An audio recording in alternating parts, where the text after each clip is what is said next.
Hi everyone, এই গরমের মধ্যে আমি আপনাদেরকে ছোট্ট একটা টিপস দিতে পারি। গরমের জ্বালাই তো তাহিল না পারি, তো এই গরমের ভিতর ক্যাং করিবেন। ক্যাং করলে অনুরোধ গরম হবিব।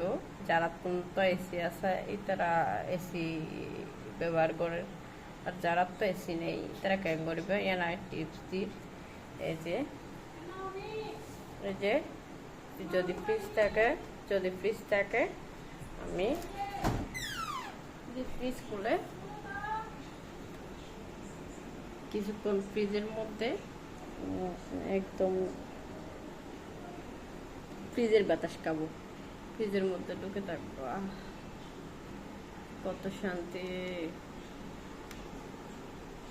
এই যে ফ্রিজের মধ্যে এমনিতে অনেক কিছু আছে, যাই থাকুক না কেন, ফ্রিজের ঠান্ডা যে বাতাসটা আছে ওই বাতাসটা গেলে মোটামুটি আপনার মনটা মানে শান্তি হবে, ভালো লাগবে।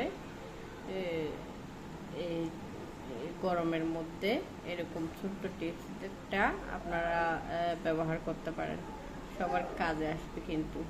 আর সবসময় ভালো থাকবেন, সুস্থ থাকবেন, আর শেয়ার করে দিবেন অবশ্যই আমার এটা।